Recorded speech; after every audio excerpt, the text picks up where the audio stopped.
Ndugu zangu wapendwa, tumsifu Yesu Kristo. Leo ninayo furaha kubwa sana. Ninayo furaha kubwa kwa sababu ninataka nikukaribisha kwenye kipindi hiki ambacho leo tutaangazia habari kubwa hii duniani, habari ya kuchaguliwa kwa Kardinali Roberto Francis Prevost kuwa baba mtakatifu mpya, kuwa papa mpya, na amechukua jina la Leo, Papa Leo wa 14. Kwa hiyo ninatamani sana tutazame mambo machache kuhusu papa huyu Leo, papa huyu Leo wa 14. Na labda kabla hatujaendelea, kama ni mara yako ya kwanza unatazama au ndo umetuni tu kwenye channel hii, ninakukaribisha kama unaweza kusubscribe kwa kubonyeza hiyo alama ya kengele, neno subscribe na hiyo alama ya kengele, ili kila napotuma mafundisho mengine uwe unaweza kupata moja kwa moja. Basi leo nikupeleke kwenye safari ya maisha ya Papa Leo wa 14 tangu utotoni hapa Chicago, Illinois, mpaka kwenye kiti cha Mtume Petro kama askofu wa 267 wa Roma, na mrithi wa Petro, wa Mtume Petro, lakini pia kama kiongozi wa kanisa Katoliki duniani.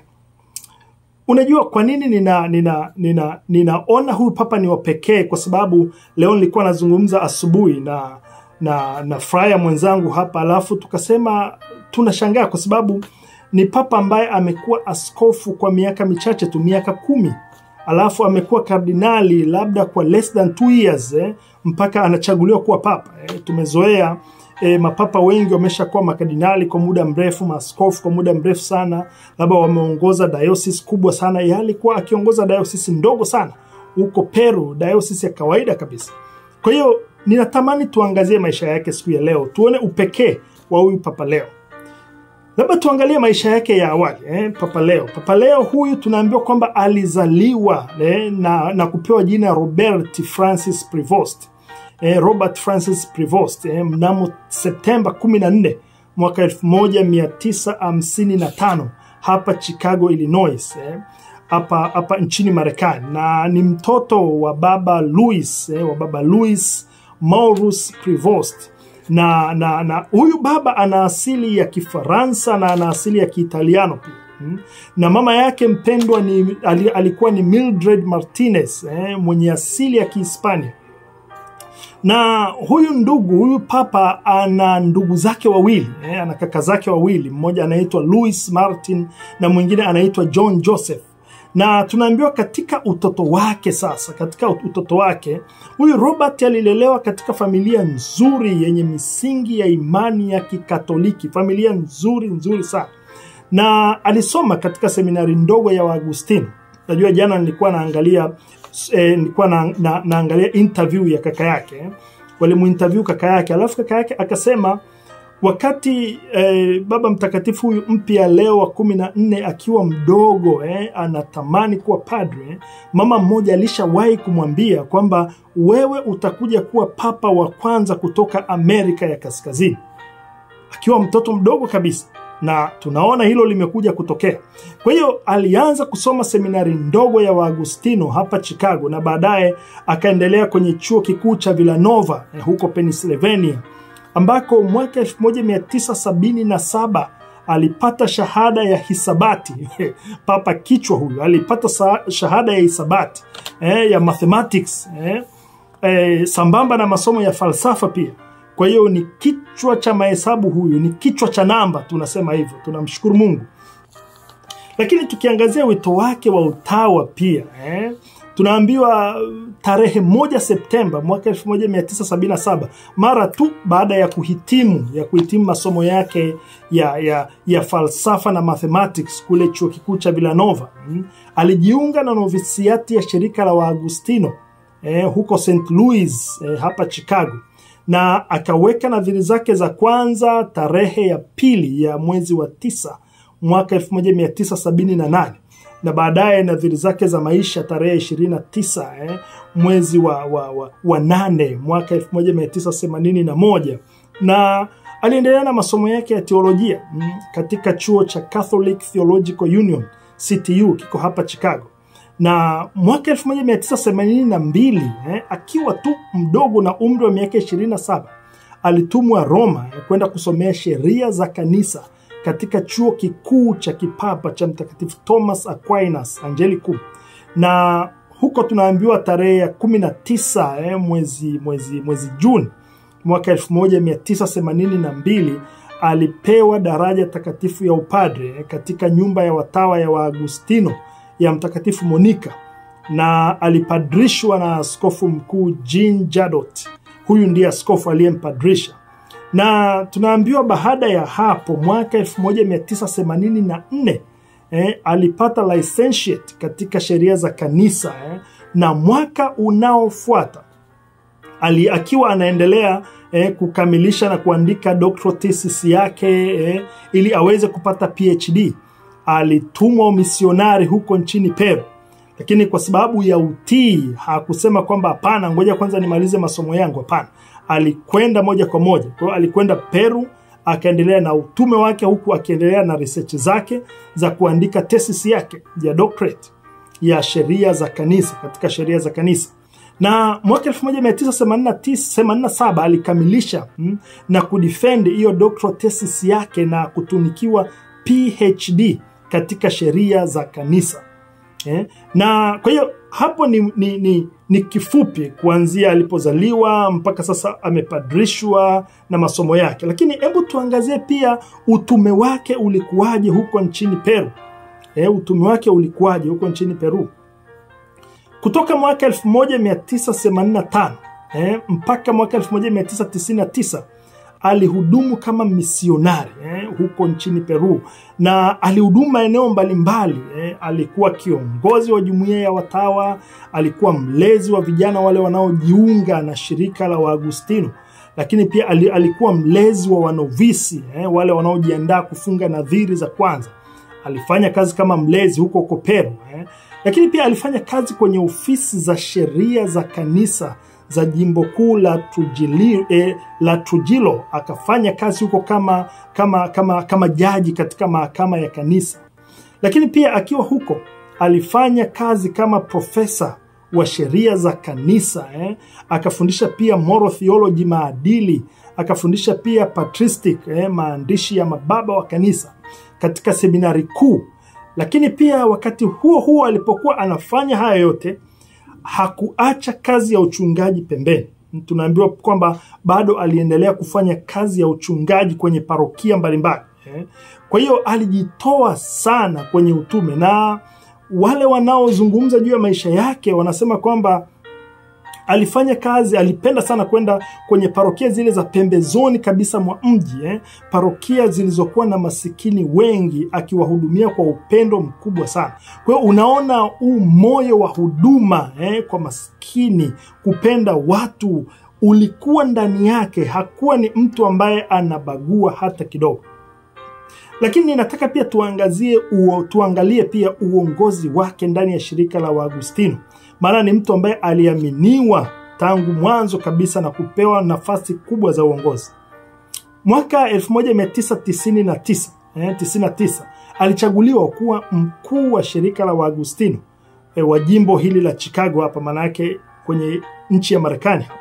Na alifanya kazi hiyo kwa miaka miwili tu, na mwaka 2001 alichaguliwa kuwa mkuu wa shirika zima la Waagustino duniani, na ameshikilia nafasi hiyo kwa vipindi viwili mfululizo mpaka mwaka 2013. Kwa hiyo takriban miaka 12 amekuwa mkuu wa shirika la Waagustino duniani, na bila shaka amejifunza mambo mengi, amezunguka maeneo mbalimbali. Kwa hiyo ni mtu ambaye ana uzoefu mzuri ninaona.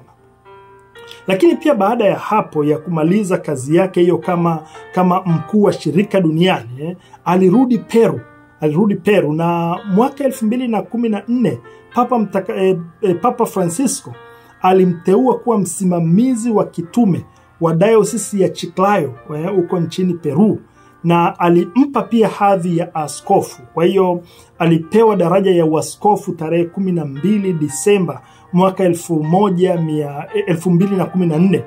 Na ukisoma ile, nimejaribu kuangalia jana ile kauli mbiu yake, kwa sababu maaskofu huwa wana kauli mbiu. Anapoteuliwa kuwa askofu anakuwa na kauli mbiu, na hiyo kauli mbiu ni statement ambayo inamuongoza kwenye utumishi wake huo mpya, kama mfuasi wa mitume, kwamba anafata sasa zile nyayo za mitume. Kwa hiyo kauli mbiu yake ilikuwa ni katika yule mmoja tuwe wamoja. Fikiria, katika yule mmoja tuwe wamoja. Maanake haya ni maneno kutoka kwa Mtakatifu Agustino, na akijaribu kueleza kwamba sisi wa Kristo, ingawa tuko wengi sana, lakini tunaye Kristo mmoja tu, na sisi wote ni mwili mmoja. Kwa hiyo ndio ilikuwa kauli mbiu yake alipokuwa anafanywa askofu. Na tunaambiwa mwaka 2015 Papa Francisco alimteua na kumthibitisha kuwa askofu wa Chiclayo. Sasa kumbuka, mwanzoni aliteuliwa kuwa msimamizi wa kitume mwenye hadhi ya askofu, alafu akapewa askofu. Lakini Baba Mtakatifu Francisco sasa akamteua rasmi kuwa askofu wa jimbo hilo, askofu kamili. Na mwaka 2019 Papa Francisco akabisha hodi tena, akamteua kuwa mjumbe wa Congregation for Clergy. Na mwaka 2020 Papa Francisco akabisha hodi tena, akamteua kuwa memba kwenye Congregation for Bishops. Lakini pia mwaka huo tena Papa Francisco akabisha hodi tena, akamteua kuwa msimamizi wa kitume wa jimbo la Callao huko Peru. Kwa hiyo unaona, ni mtu ambaye ameweza kubeba majukumu mengi kwa mara moja, majukumu mazito, kuwa mjumbe kwenye congregations ya mapadri, congregation ya maaskofu, alafu kuwa msimamizi wa kitume wa jimbo, huko bado wewe ni askofu wa jimbo. Kwa kweli ni majukumu mazito na ni majukumu makubwa. Tunamshukuru Mungu sana, amemwezesha kufanya yote hayo. Lakini tunaambiwa mnamo tarehe 30 Januari mwaka 2023 Papa Francisco alimuita kuhamia Roma, na akamteua kuwa prefect of the dicastery for bishops and the president of the Pontifical Commission for Latin America, and promoting him into the rank of the archbishop. Baba Mtakatifu Francisco, huenda Papa Francisco atakuwa mtakatifu, maana ninaona kila mara nataka kumuita mtakatifu, bila shaka ni mtakatifu. Kwa hiyo Papa Francisco alimteua kuwa mkuu wa dikasteri ya maaskofu, na rais wa tume ya kipapa ya Amerika ya Kusini. Fikiria, na akampandisha hadhi ya kuwa askofu mkuu. Kwa hiyo amekuwa askofu mkuu mwaka 2023. Miaka miwili tu iliyopita ndio amekuwa askofu mkuu. Kwa hiyo, lakini pia baada ya hapo tuangalie sasa aliteuliwa lini kuwa kardinali. Kumbuka Januari alikuwa askofu mkuu tarehe 30, na tarehe 30 Septemba, miezi 8 baadaye, Papa Francisco akamteua kuwa kardinali, akamfanya kuwa kardinali.